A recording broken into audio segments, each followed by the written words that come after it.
Vale, pues ya estamos grabando cuando quieras, pues. Bueno, pues muchas gracias, José. Bueno, agradecer a la audiencia que no se ve en el vídeo cuántos hay, pero es bastante amplia. A todos por participar. Es una charla que, bueno, José Luis también ha venido de visita esta semana, pero se ha ofrecido a contar esta charla divulgativa sobre historia de matemáticas. Y agradezco a la facultad, a José Fernández en particular, pues que haya querido financiar esto y hacerlo parte del plan de tutorial, ¿no? Pues animo también a los que lo vean a posteriori, porque va a ser una charla que creo que es interesante. Bueno, voy a presentar a José Luis. José Luis Alsorena es profesor en la Universidad de La Rioja. Bueno, yo lo conozco de hace años porque él hizo su tesis doctoral con Óscar Blasco, de la Universidad de Valencia, y bueno, yo terminé la carrera en Valencia y Teresa también hizo la tesis con Óscar Blasco, o sea que bueno, hay una cierta relación. Somos hermanos. Somos hermanos de Teresa, cuñados, bueno. Bueno, él trabaja, bueno, su tesis fue sobre cosas de espacios de Besson, de análisis armónico, trabaja también, tiene un conocimiento muy profundo de análisis funcional, que yo me quedo sorprendido por la cantidad de cosas que maneja, ¿no?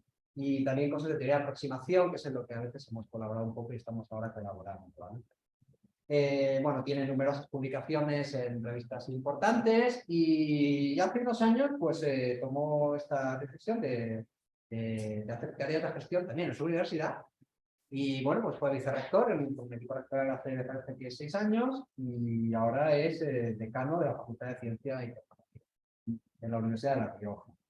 Y bueno, pues la charla que va a contar se llama El cuaderno escocés en español y en polaco se llama What is the title in Polish?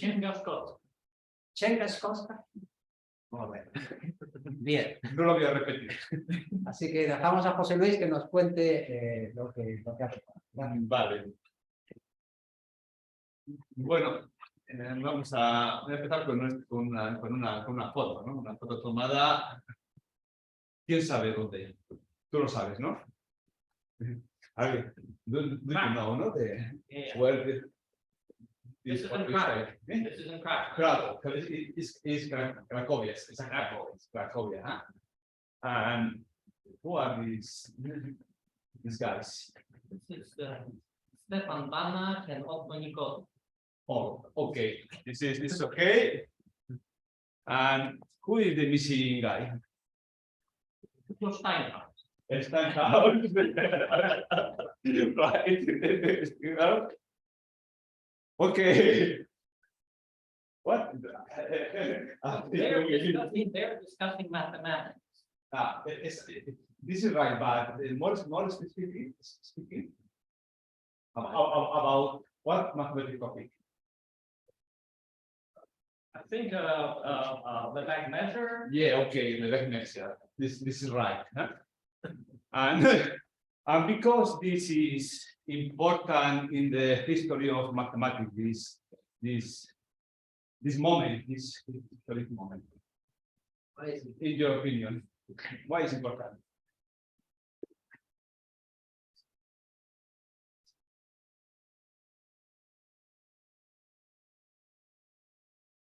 These are pretty new concepts. Yeah, exactly. These probably son, bueno, probablemente muchos conceptos que surgieron en matemáticas se iniciaron a partir de esta conversación que tuvo lugar aquí. Por eso es relevante y porque en cierto modo esa conversación simboliza el origen de una disciplina matemática, en cierto modo, que es el análisis funcional. Yo voy a tratar de... In that sense, this is the beginning of functional analysis. Okay, you are right? Yeah, you agree? You agree? Yeah, I think because then Steinhaus started collaborating with Banach. Banach discovered important concepts. Bueno, estamos en 1916, estamos en Cracovia, de hecho, con Banach y Nikodym. Estaba allí paseando también Westinghouse, y Westinghouse oye la conversación sobre la teoría que había desarrollado Lebesgue en su doctoral en el año 1902 y se acerca a conversar con ellos, y ese momento simboliza, de cierto modo, que surge el análisis funcional. ¿Por qué simboliza? Porque voy a explicar por qué simboliza. Bueno, estábamos en plena guerra mundial, en 1916, ya lo habéis comprobado, y hay que explicar qué hacían ahí esos señores en plena guerra mundial. Banach, que nació en Cracovia, pero marchó a estudiar a Leópolis, el Bob, a Leópolis, pero en 1914 le cerraron la Universidad Politécnica donde él estudiaba, y regresó a Cracovia, y allí sobrevivía dando clases particulares, esencialmente, y también estaba completando su formación porque acudía también a la Universidad de Cracovia, que esa no había empezado su actividad, ¿no? Eso es lo que hacía ahí. Y se libró de combatir en la Segunda Guerra Mundial, según dicen, por dos razones. Una, que era zurdo, como yo. No, estaba bien eso de ser zurdo, ¿no? Bravas de la guerra. Y decían que también tenía mala visión, ¿no? Esto segundo yo lo pongo en duda, ¿no? Porque yo no he visto ninguna foto de Banach con gafas, ¿no? No sé que pudiera tener mala visión, pero bueno, eso es lo que cuenta algunos. La otra persona, Nicodín, era más veterana. Era más veterana, también estudió en Leópolis, no en la Politécnica, en Leópolis y dos universidades.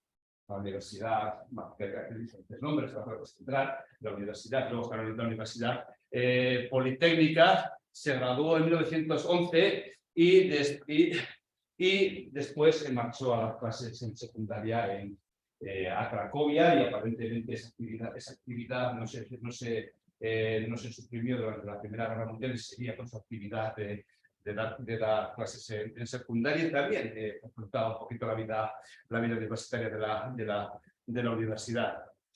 Y el tercero, pues también estudió en Leópolis, pero ya era más veterano, ya era un matemático formado. De hecho, se formó en Göttingen. En Göttingen fue discípulo de Hilbert, o sea, estaba en el imperio alemán.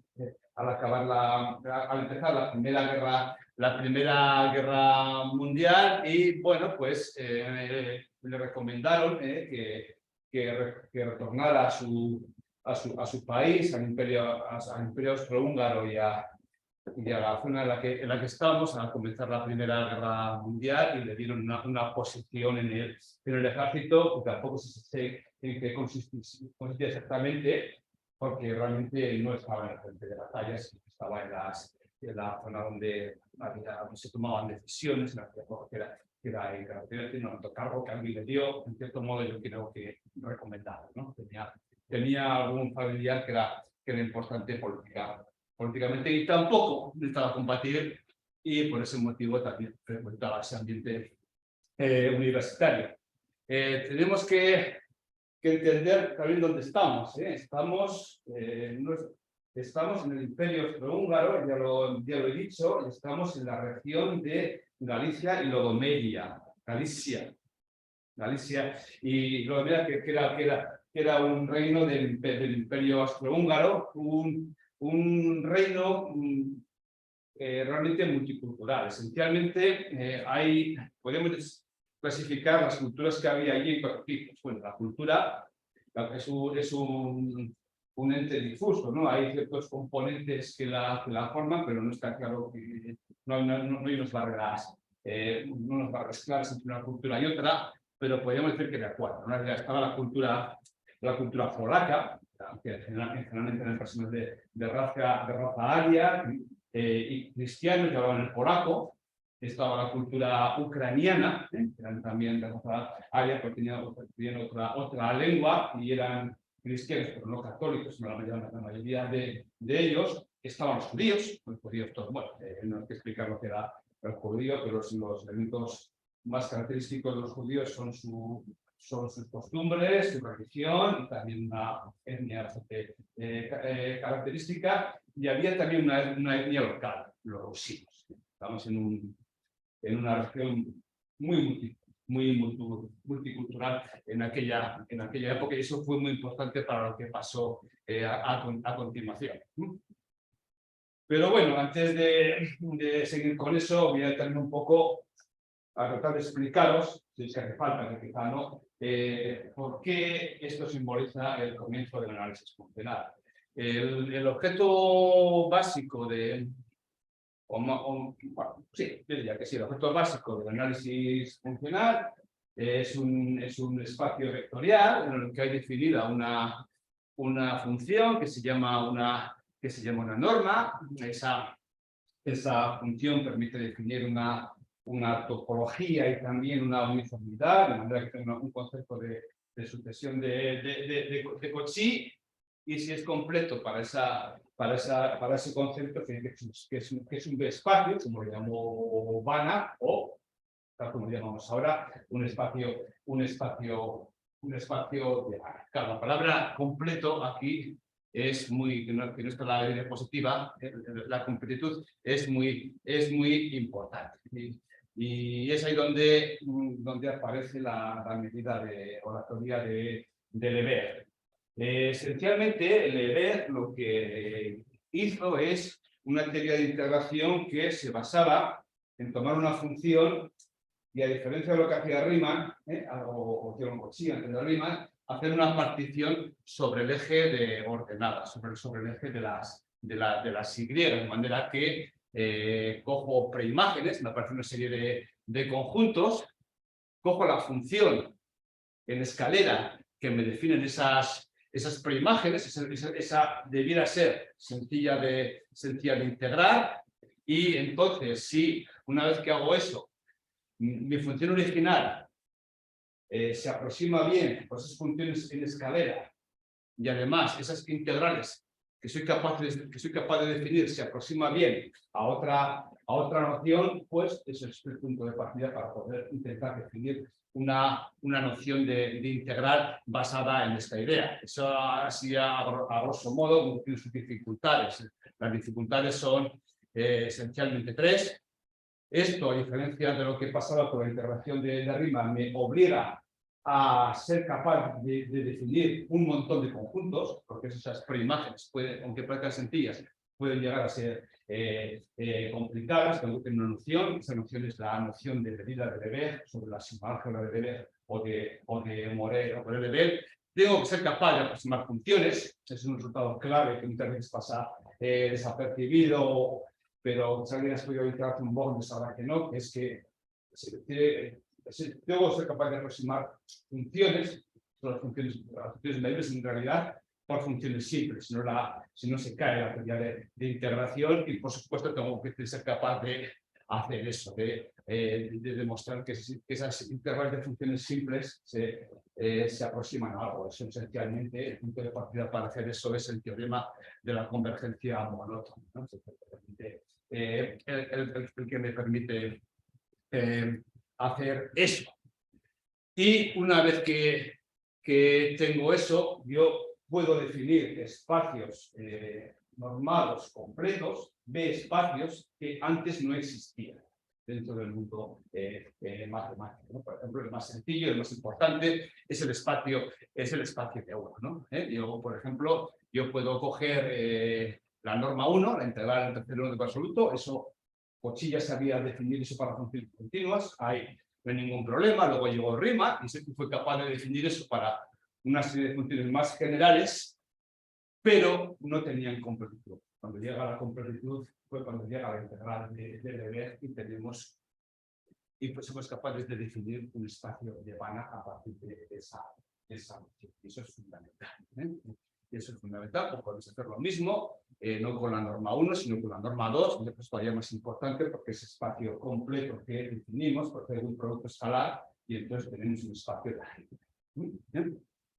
Y eso pues, da lugar a un montón de posibilidades, a un montón de teoremas, en realidad, por ejemplo, a teoremas de representación, que no los hizo Banach, ya se estaban haciendo antes de que Banach hiciera su teoría. Por ejemplo, el primer teorema de Riley-Strechet. Pongo ese operador ahí que va de las continuas en el cuerpo, sea el cuerpo de los reales y complejos, y lo doto con la norma 2, porque quiero dejar claro que ese operador uno lo puede definir, aunque no sepa hacer integración de Lebesgue. Sin embargo, si quiere representar todos esos operadores, necesita la integral de Lebesgue. El tema de representación ya solo se puede dar, es un tema de Strechet, cuando no tiene esa integral. Una representación que da a tener lugar esta teoría, otro más, este teorema de representación de medidas, con medidas absolutamente continuas, se representa por una función en el 1, que antes era también imposible, el teorema de Radon. Se conoce más como el teorema de Radon-Nikodym, que ya veis que se estaban surgiendo en aquella época, y eso es lo que empezó le dio la idea, de modo a Banach para trabajar de manera abstracta estos espacios que estaban surgiendo, espacios normados, en los cuales imaginan un espacio complejo, ¿no? Y de este modo se unían ambos mundos. Pero bueno, no voy a ir por ahí, después de quería explicar por qué puede ser muy importante esa conversación sobre la medida de Lebesgue, en la que estaban intervenían Nikodym, Banach y Estenhaus, y voy a intentar hablar de qué pasó con esos tres señores que estaban en la foto cuando acabó la Primera Guerra Mundial. Y para eso puede ser relevante ese dibujo. Acabó la Primera Guerra Mundial y lo que sucedió es que en el Tratado de Versalles la frontera oeste del recién Estado creado, Estado de Polonia, porque esta región que conocemos Polonia estaba dividida en tres imperios, el imperio ruso, que ya se había convertido en soviético, la revolución acaba de suceder, el imperio alemán y el imperio austrohúngaro, ¿no? Pues se decide crear este estado polaco, y realmente la frontera, lo que limita entre lo blanco y lo rosa es la frontera oeste, que quedó delimitada por el Tratado de Versalles. Ya veis que pese a que el imperio alemán había perdido la guerra, pues aún mantenía poder, porque prácticamente lo único que le dieron a Polonia fue salir al mar y poco más. Mantenía a Alemania, estos estados ahí, que incluyen la famosísima y preciosa ciudad de Gans, la ciudad de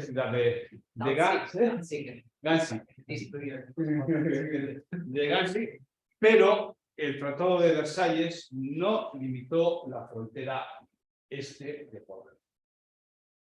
¿Qué podía ser mal? El tipo de paz y no limites una frontera. ¿Qué puedo fallar? Bueno, aquello desembocó en la guerra soviético-polaca, que comenzó inmediatamente después de acabar la Primera Guerra Mundial, porque no se pusieron de acuerdo para delimitar esa frontera este. Todo el mundo menos no sé quién podía sospechar. Se creó una comisión, que fue la Comisión de Asuntos Polacos, para intentar decidir o proponer fronteras al este, pero bueno, no acabó bien. Proponían primero se cayeron del guindo, y aquí dice, pero ¿cómo que la pertenencia de Galicia a un estado u a otro está en duda si siempre ha pertenecido al estado, al imperio austrohúngaro? Se dieron cuenta de que sí que había disputas en el reino de Galicia sobre si aquello iba a ser Ucrania o Polonia, y cuando se dieron cuenta de eso empezaron a proponer divisiones del estado de Galicia, esencialmente dos. Hicieron dos, una que incluía el Lvov en Ucrania, Leópolis en Ucrania y otra que incluía Leópolis en Polonia. Eso más o menos iba dependiendo de cómo las fuerzas militares se iban desplegando en la zona. Y esa línea o líneas, por si siquiera es única, es lo que se llamó lo que se llama la Carson Line, porque fue este militar británico el que más o menos se encargaba de hacer las propuestas, ¿no? Este es el nombre del caso. Pero bueno, independientemente de esas propuestas, estábamos en guerra, y la guerra concluyó con la batalla de Varsovia, que ganó el ejército polaco. En aquel momento, claro, la Unión Soviética también una operación militar que aquí después, ¿no? Entonces, hubo esa batalla de Varsovia y realmente con el Tratado de Paz que llegó después, el Tratado de Riga, pues dio la razón por la fuerza a los polacos, porque toda esa región que veis ahí en gris y también en ese otro color más o menos morado, acabó siendo parte de la República Polaca, ¿no? Incluía la región de Galicia, de los Cárpatos, la región de los Cárpatos, e incluía también gran parte de lo que ahora es Bielorrusia. Bielorrusia, así que vamos. Digamos que Polonia fue todo menos lo rosa, ¿no? En aquel momento. Pero bueno, curiosamente, pese a que era una zona de conflicto, la vida universitaria en Leópolis, que no se vio interrumpida, cerró la Politécnica por la Primera Guerra Mundial, pero no cerró la otra universidad, y al acabar la guerra, pues se reabrió la Politécnica, estaba todavía la otra guerra, y se incrementó la actividad en la otra universidad, que voy a llamar Universidad de Polonia. Y allí fueron dos de esos matemáticos que he marcado en la foto. Banach se colocó en la Politécnica, todavía no tenía estatus de profesor, ni siquiera está claro que hubiera tenido que algún momento en su vida tuviera un grado, porque se marchó, y no está claro que hubiera acabado sus estudios en la Politécnica cuando marchó, pero así obtuvo una posición de profesor en la Politécnica. Y Steinhaus, que ya era doctor, ya lo he dicho, lo tenía que haber dicho, que se lo colocó con Hitler, pues ya consiguió directamente una posición en la Universidad de Leópolis, y Nikodin, en cambio, marchó a Varsovia, bueno, más tarde, ¿no? Permaneció un tiempo en Cracovia y marchó a la Universidad de Varsovia, y llevó una vida más o menos cómoda en Varsovia, dentro de lo que podía ser la vida en aquella época de guerras que le tocó vivir. Y empezaron a colaborar, sobre todo con Steinhaus, y empezaron también a incrementar o impulsar la actividad matemática de la República Polaca, creando, por ejemplo, fueron los primeros fundadores e impulsores de la Academia Matemática Polaca en el 19. Y eso, así es como se formó esa escuela matemática con epicentro en Leópolis. Bueno, hechos relevantes de aquella época, pues, fueron fundadores Steinhaus y Banach de esa revista Estudia Matemática, en la que se escribió gran parte del análisis funcional del siglo XX. En el siglo XXI ya no tanto, gracias sobre todo al famoso JPR y a los criterios comerciales que los editores de Estudia pues no están siguiendo. Y Banach lee la tesis en 1922, y luego esa tesis da lugar al famoso texto fundacional de teoría de operadores lineales, y se crea esa escuela matemática, no en torno al que realmente podía haber sido por su edad y por sus condiciones el líder, el pope de aquella escuela, que es Stenhouse, sino una persona mucho más feminista, ¿no? Van, desplaza con su carisma, con sus ideas, realmente a Stenhouse en ese sentido. Bueno, la vida matemática, todos sabemos lo que es, podría ser parecida a lo que es ahora, pero en aquella ciudad tuvo mucha importancia no solo la actividad matemática que se hacía en las aulas o en las salas de conferencias, sino lo que se hacía en los bares, ¿no? Fundamentalmente en los bares. En el café Roma y en el café escocés. El café, esto es una foto. Esto tiene un láser. Sí, el botón del medio. El botón del medio Es pequeñito, eso. Esto fue el café, ahora esto es parecido, esto fue el café Roma y esto que hay aquí fue el café escocés, en el que ahora hay un hotel de lujo y que tiene una cafetería que no tiene la entrada por ahí, tiene una entrada lateral, es una cafetería que, bueno, que se ha convertido por motivos comerciales y publicitarios en modo en la heredera de ese café escocés, y así lo venden ellos, aunque eso ha convertido, repito, en un hotel. Realmente el café de vida universitaria era el café, no era el café escocés, ahí frecuentaban no solo matemáticos, otros frecuentaban ese café y bueno, pues pasa una cosa, pasa según cuenta Ulam, ya después de Ulam, no sé, Ulam, ¿está bien? Ulam, según cuenta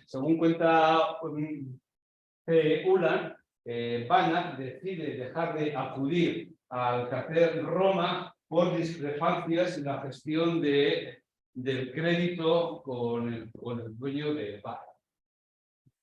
¿Qué significa eso? El caso es que deja de acudir y entonces va a otro café en el que no tiene ese problema y otro café realmente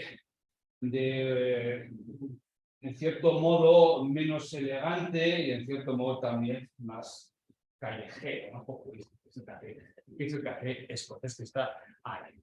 Eso pasa, es muy tarde ya. Ya hemos abandonado los felices años 20, ya ha sucedido la Gran Depresión, estamos en una época ya muy convulsa en Europa y también en Estados Unidos. Está a punto de empezar la guerra de España, Hitler ya está en el poder, pues una pequeña cosa que sucede en ese mundo convulso es que Banach tiene sus problemas con el café Roma y se va al café escocés y allí pues hablan de matemáticas, como ya he dicho, Banach y su grupo de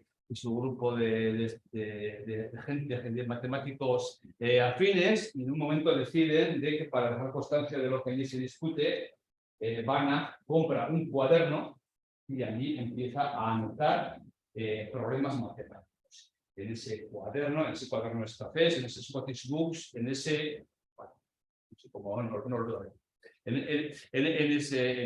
cuaderno, y hay una serie de reglas difusas, como puede ser también el ambiente en ese café escocés, es que los problemas es mejor que tengan un premio, si alguien los resuelve, pero no todos los problemas tienen premio, hay que anotar el número, hay que anotar la fecha, y si son resueltos también se nota la solución dentro del propio cuaderno, son resueltos un poquito más tarde. Pero bueno, esas reglas son difusas, repito, por ejemplo, hay 195, están numerados del 1 a 195 los problemas, pero hay más, porque a algún momento se le olvidó ponerles número, por lo cual hubo que añadir el número después, pues si un problema era el 13 y otro el 14, y alguien había puesto un número en medio y se había olvidado de ponerle el número, luego era el 13B, me parece,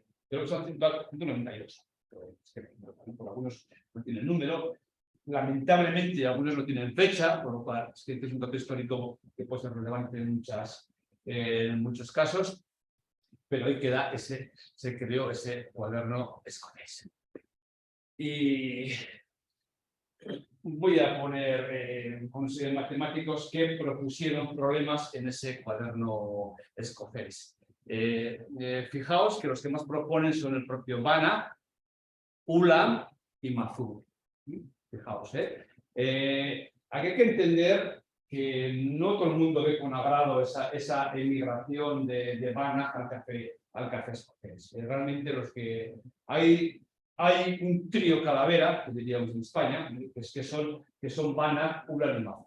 Son los mismos, ¿no? Y luego los demás son gente que a veces que no son tan asiduos de ese café escocés. Bueno, eso todos son muy famosos, uno los conocerá más o menos según lo que haya tocado en investigación, no sé si a algunos llama la atención o no. Estos son todos matemáticos, salvo quizá uno, porque Sachs tuvo una fase en la que estuvo en Varsovia y otra en la que estuvo en Leópolis, son todos matemáticos de la escuela de Leópolis. Pero también esta escuela fue adquiriendo fama y invitaba a gente, y también hubo matemáticos de otras escuelas que visitaban Leópolis y también escribieron en el cuaderno, ¿no?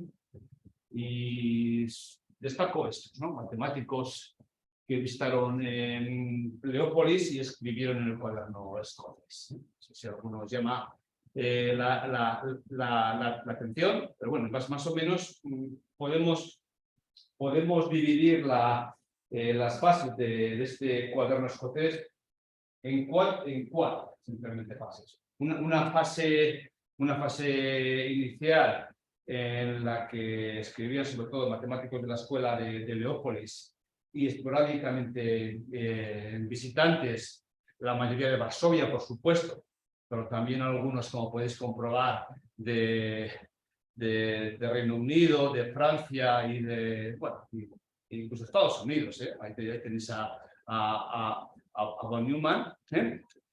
Y después, en el año 39, comienza una nueva fase para la ciudad de Leópolis y también para el cuaderno escocés, que es cuando comienza la Segunda Guerra Mundial.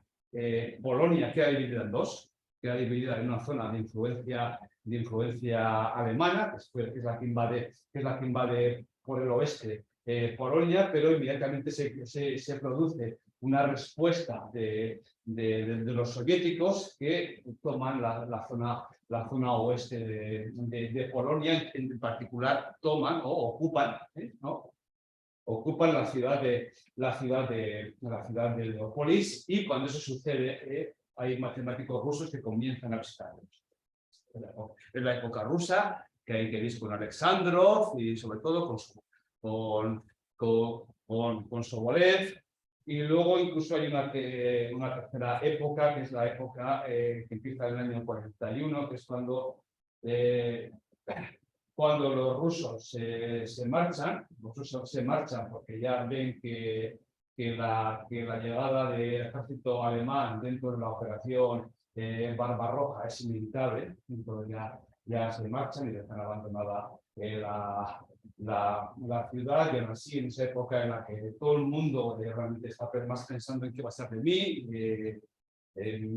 los alemanes me van a matar, no me van a matar, me tengo que escapar, aún así en esa época hay colaboraciones dentro del cuaderno y aportaciones al cuaderno escocés. La última época de la que hablaré un poquito más adelante, también más adelante.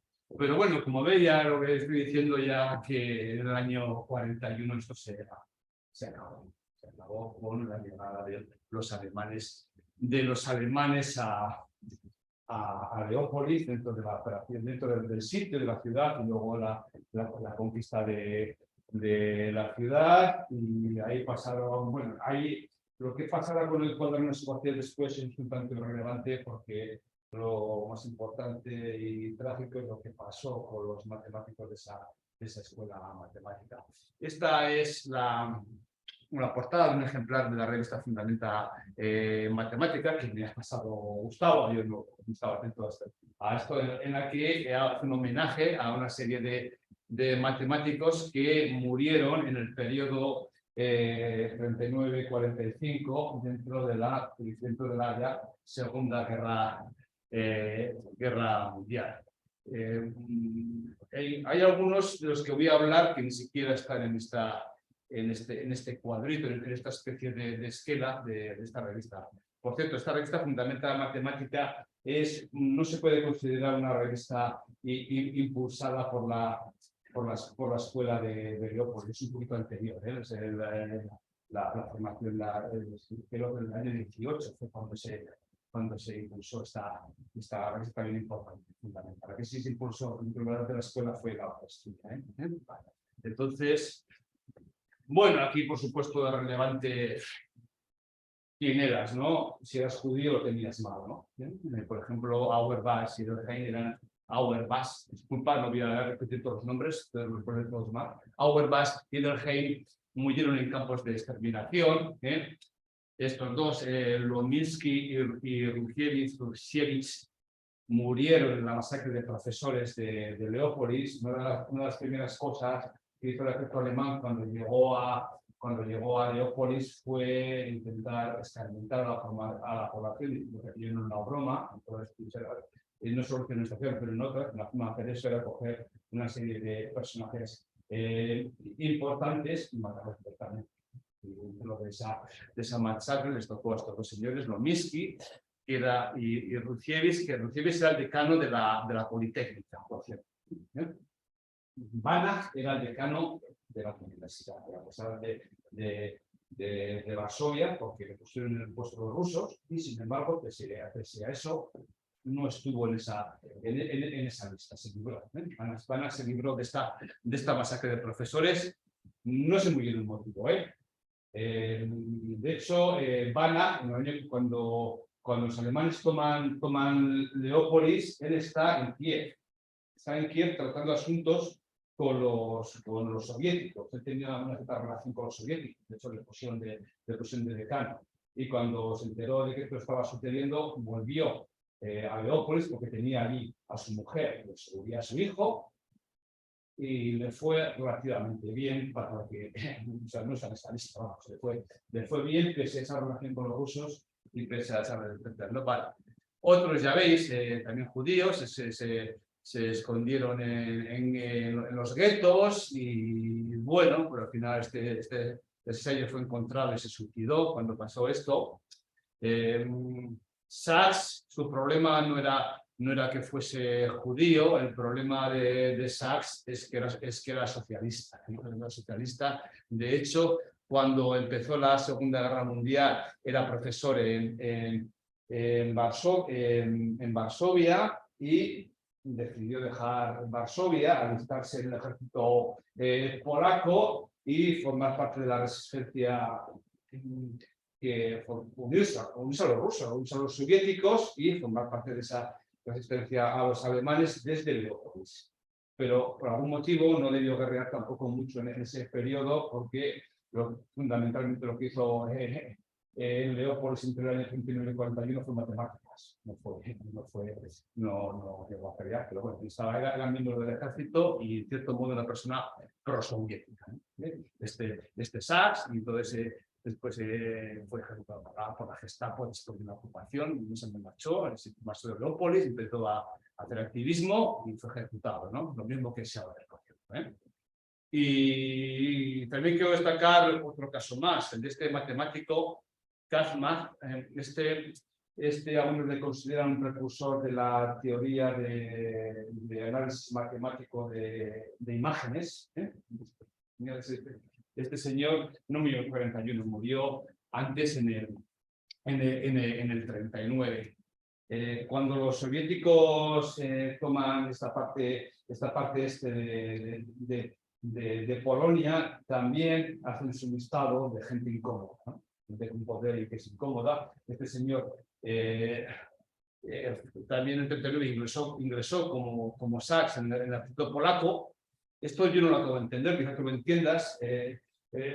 No acabo de entender por qué unas personas del ejército polaco eran mal vistos por los soviéticos y otras no. Por algún motivo fue mal visto o entró en una lista que tenían los rusos y lo llevaron a un campo de concentración en Katyn, y luego lo mataron en la también famosa matanza del bosque de Katyn, que fomentó e impulsó Stalin.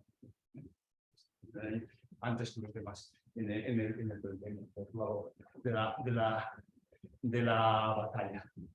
Y algunos pues consiguieron sobrevivir. Por ejemplo, Steinhaus era judío, entonces lo que hizo fue huir de Leópolis y se colocó en zonas rurales. Parece que hizo algún trabajo, ayudaba al guarda forestal de alguna zona rural de la región de Galicia, y allí consiguió permanecer escondido.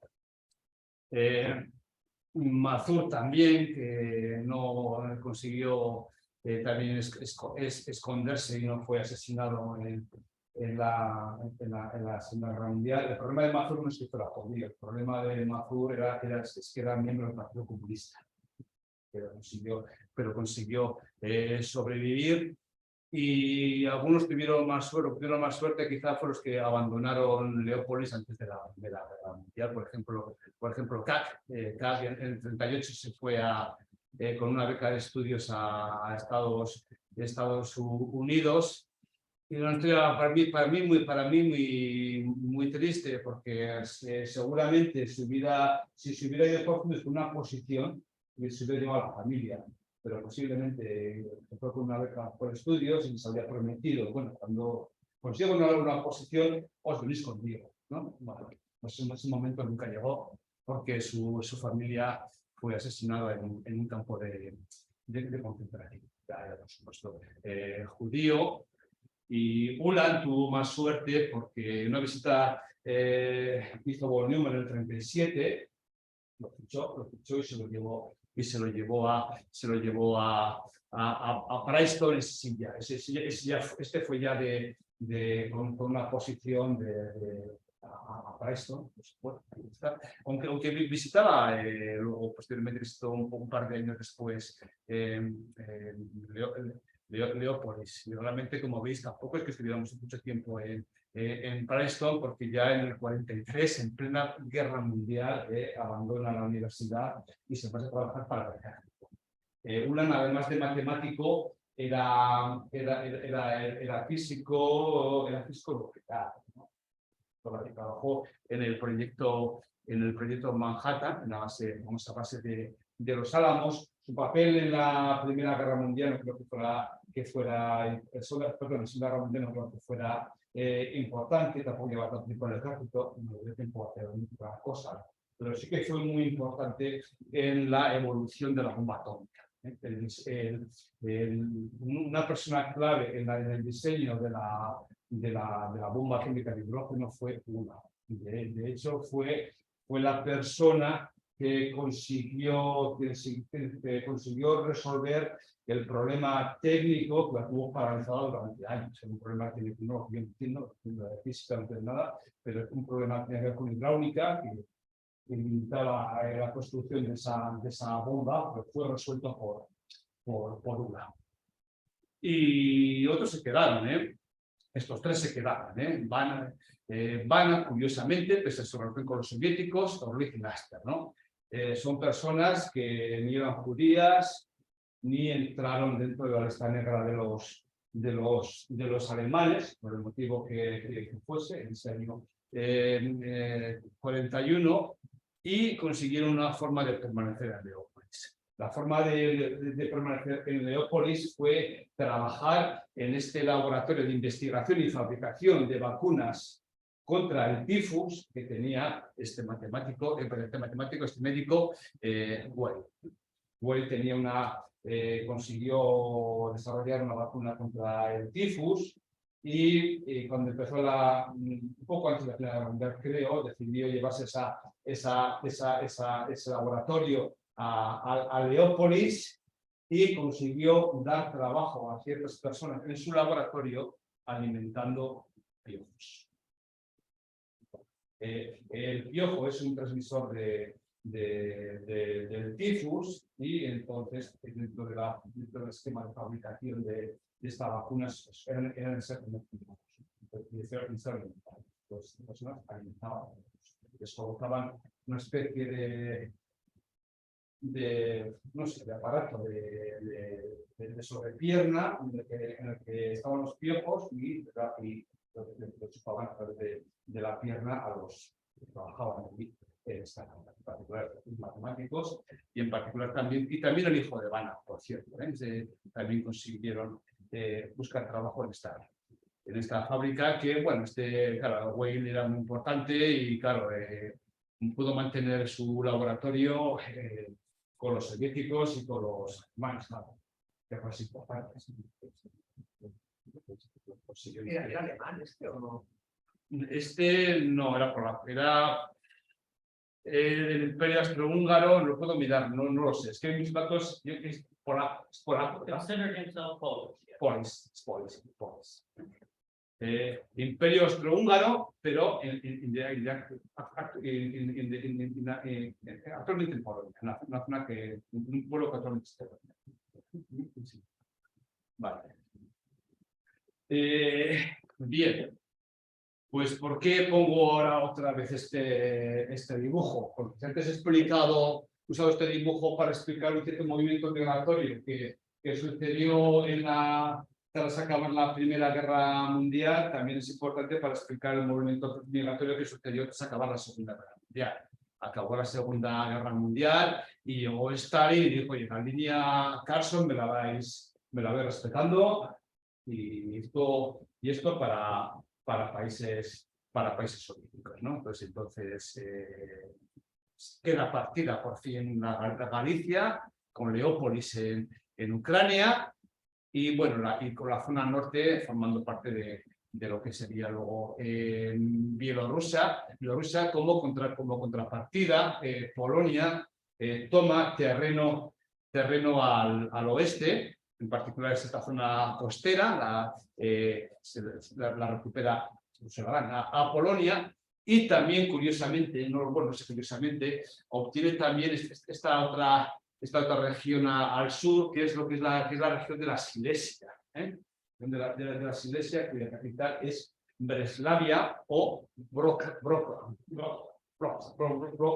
que es una región que pertenecía a Alemania, muy castigada por la Segunda Guerra Mundial. Hay que reconstruir totalmente la ciudad, y uno de los objetos de esa reconstrucción fue crear una universidad silesiana de Breslavia. Y es una universidad a la que toma la decisión de ir muchísimos matemáticos de origen judío, tanto procedentes de Varsovia como de Leópolis. Bueno, no sé por qué motivo, pero supongo que arrastrados por uno, le ofrecieron un puesto a Westinghouse, luego Westinghouse pues arrastró a otra serie de gente. El caso es que muchos matemáticos acaban en esa ciudad. Otros no. Por ejemplo, Orliz emigró de Leópolis a Poznan. Mazur fue a Varsovia.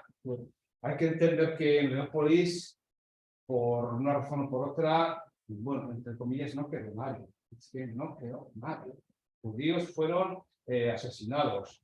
Los dirigentes, la mayoría, eran de cultura polaca, y aquello iba a formar parte de Ucrania. Entonces, o forzosamente, o voluntariamente, o a medias, tuvieron que marchar, ¿no? Y quedaron los ucranianos y los rusinos. Los rusinos vivían más en zonas rurales. Antes solo quedaban los ucranianos, ¿no? Y estos señores, pues no, eran más bien de cultura polaca, ¿no? Y como ya he dicho, varios fueron a Breslavia, ¿no? También Hay uno que quiero destacar, que es este señor aquí, Marchewski, ¿cómo se pronuncia? Marchewski es la primera vez que aparece en esta charla, pero no es la primera vez que aparece. Fue un matemático de la escuela de Varsovia, que tenía mucha relación con Leópolis. Probablemente durante la Segunda Guerra Mundial no estuvo en Varsovia, sino que pasó toda la Segunda Guerra Mundial en Leópolis, llegó a ser tercer rector de esa nueva universidad, y ya ha aparecido antes, con otro nombre.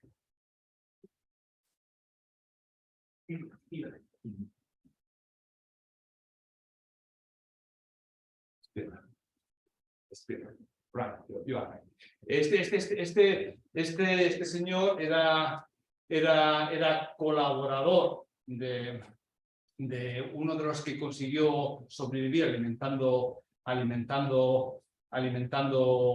piojos, que lo he puesto aquí. Era colaborador de Naster, pero claro, había una diferencia entre los dos. Spira era judío y Naster no. Entonces, este señor, probablemente debido a que en el periodo 39-41 no estaba en su lugar de trabajo, que era Varsovia, sino que estaba en Leópolis trabajando con Naster, probablemente eso le ayudó a pasar desapercibido y que los alemanes no lo buscaran, y consiguió sobrevivir a ese periodo cambiándose de nombre.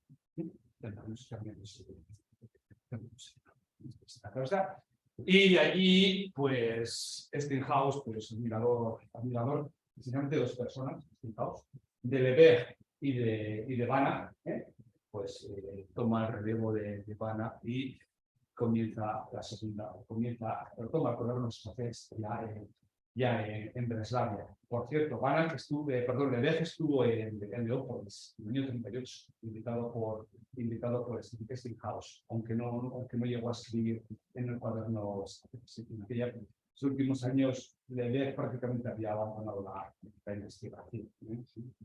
Estuvo en Leópolis. Lebesgue. Bueno, pues esto es lo que fueron de las personas. ¿Y qué fue del cuaderno? No lo sabemos. Esto es, a mí me hace una cierta gracia, porque si lees a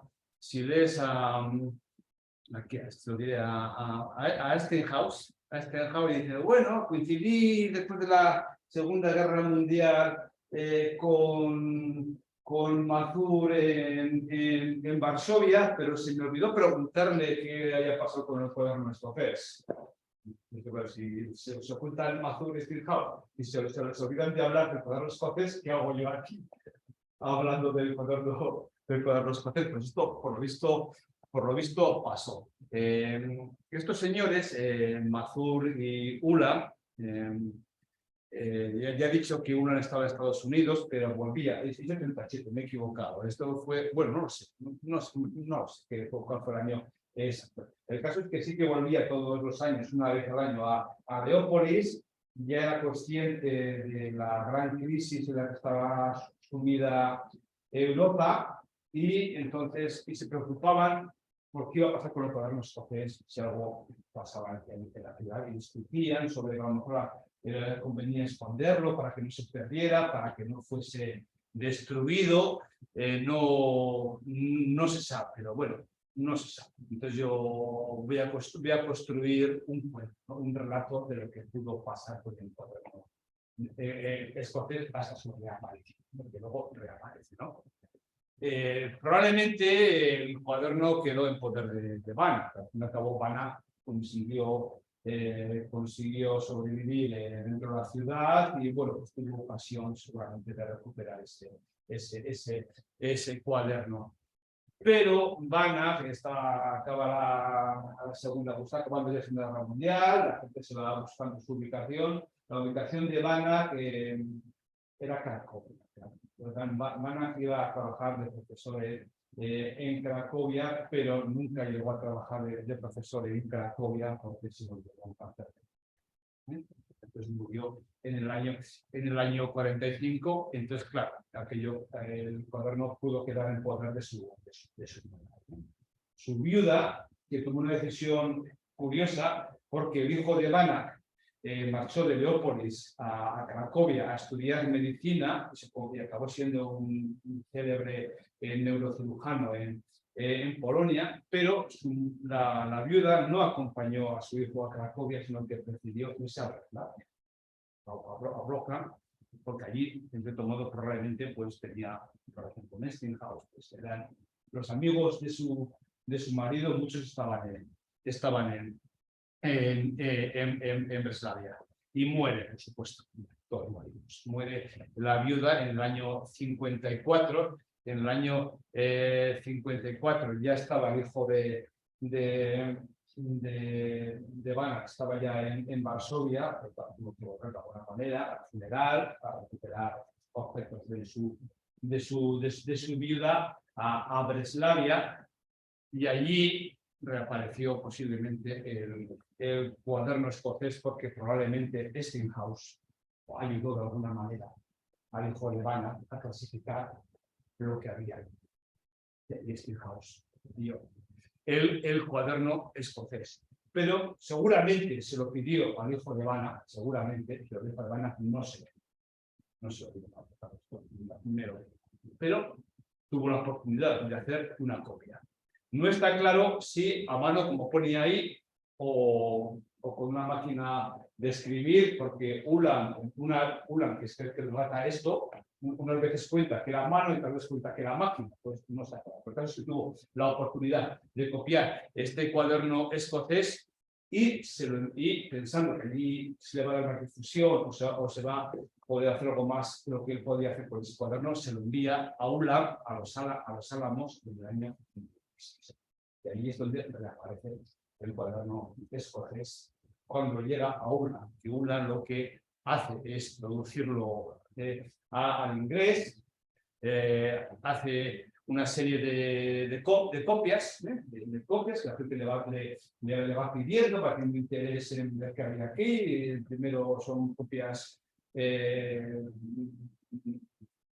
muy simples, pero no se da cuenta de que tiene que hacer una especie de edición, pero aquí se está yendo de las manos. Pide dinero al ejército, ¿no? A la gente que trabajaba en los Álamos para que le ayudaran a hacer esta labor de conseguir sacar una edición impresa del cuaderno escocés. Le contesta al ejército americano que el dinero de los contribuyentes no se invierte en tonterías, por lo cual tienen que pagar de su bolsillo todas las copias de su tiempo y de su bolsillo. No tiene apoyo administrativo ni dinero para hacer todo esto, pero el caso es que va saliendo a la luz.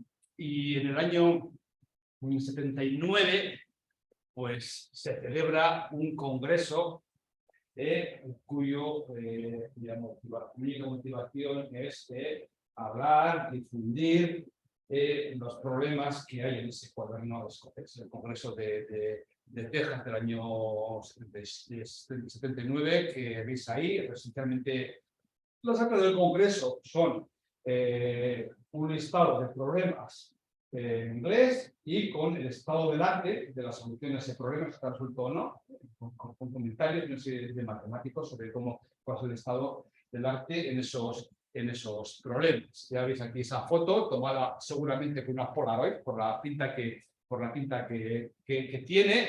Ahí están los organizadores en la parte de atrás y los personajes importantes adelante. Uland, Kat, Uland es que son los Estados Unidos, Erdos, que estaban en todas partes, y Timo, que invitaron, Timo, por supuesto, desde la escuela de Varsovia.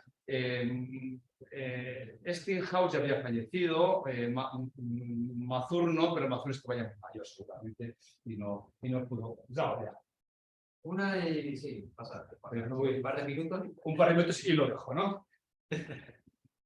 Vale, y este libro de actas pues fue autorizado en el año 2000 2015, fue el 2015, y podéis ver, y lo curioso es que sigue habiendo resoluciones y cuestiones relacionadas con el cuaderno GC que siguen resolviendo. La última que he encontrado yo del año 2022, que es esta, ¿no? Un problema que propuso ULAR, que tiene que ver sobre las posiciones de equilibrio de un cuerpo que flota en el agua. Es un balón, si es esférico, lo sumerges en el agua y queda en equilibrio, pero la cuestión es si otra serie de cuerpos que no son esféricos pueden tener esa propiedad, ¿no? Esa es la pregunta. Resulta por este señor en el año 2022 que dice que si hay un convex body no esférico, de densidad un medio, no importa la densidad, porque depende de la densidad, si flota mucho o flota poco, lo que ha sumergido, que está en equilibrio en cualquier posición que lo metas, está en equilibrio. Recientemente en ANAS, propuesto en el cuaderno espaciales, ¿no?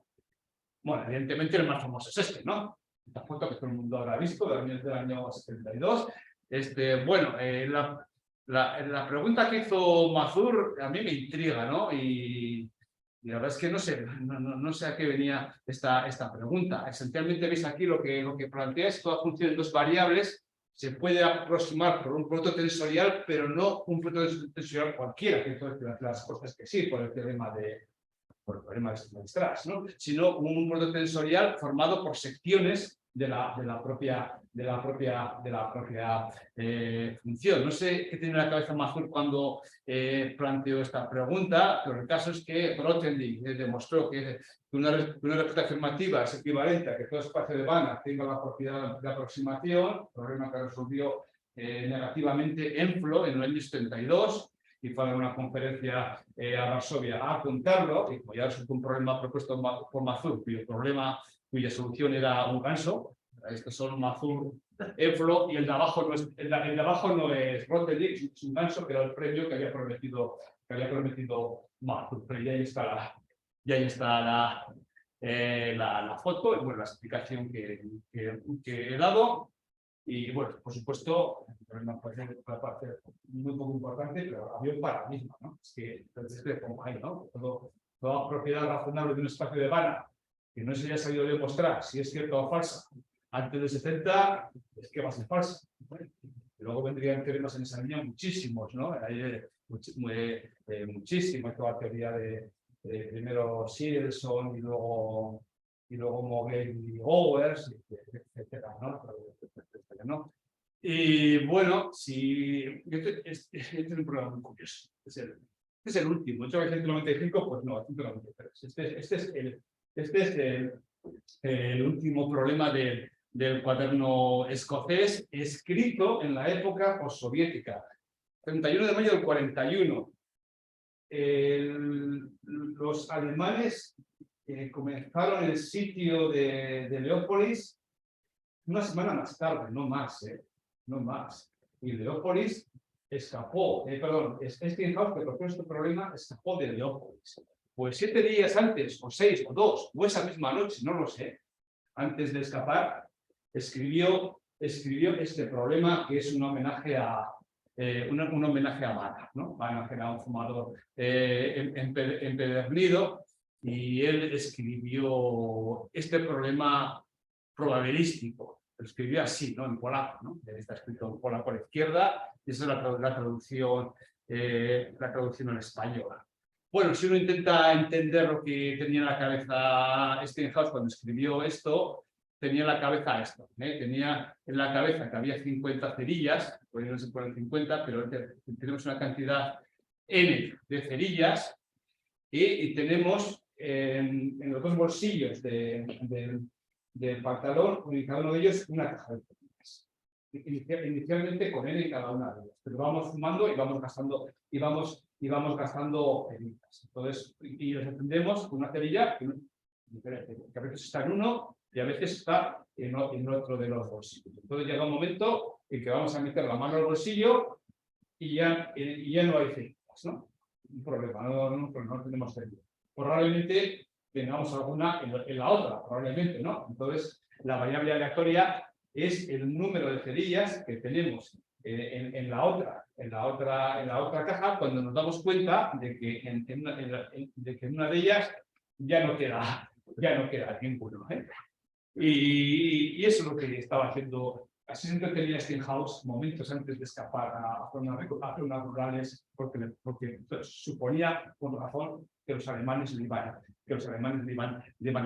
a perseguir. Es un problema ahora clásico de probabilidad que se puede afrontar de varias maneras. Se puede dar una fórmula cerrada para esa probabilidad P sub K, esa fórmula cerrada. También se puede dar una fórmula recursiva, que es para mí la forma más natural de llegar a eso. En cualquier caso, aunque la fórmula para P sub K es cerrada, hacer operaciones que involucren medias, varianzas, no es tan sencillo. Sí, no es tan sencillo, y entonces eso es lo que estaba planteando Steinhaus, ¿no? La cantidad esperada es la cantidad media de cerillas. La escala matemática es 7, luego calcula la probabilidad de ser igual que 9, una serie de cuestiones probabilísticas asociadas a esta variable aleatoria y unas cuentas que él hizo en el café escocés en momentos antes de marcharse de escaparse a zonas rurales. Y bueno, creo que voy a acabar cotejando esas cuentas de Steinhaus con las que yo he hecho usando SAGEMA. Siempre es oportuno. ¿No? La comparación entre las cuentas de Steinhaus y las cuentas reales que lo que podemos dar aprobado a la capa de Steinhaus, ¿no? Y ya está. Esos son los idiomas del cuaderno escocés, y como es fuera de hora, llevo los cuentos. Los idiomas son polaco, francés, el primero que escribió Francisco Ferchet, que visitó Varsovia, inglés, Ward, un matemático de Cambridge que he mencionado, fue el primero que escribió en inglés, propuso como premio a los que propuso una cena en Cambridge, que no creo que pagara nunca. Hubo una época, alemán, que escribió el Manfred von Neumann, y que ha dicho que hubo una época pues, Bueno, pues muchas gracias.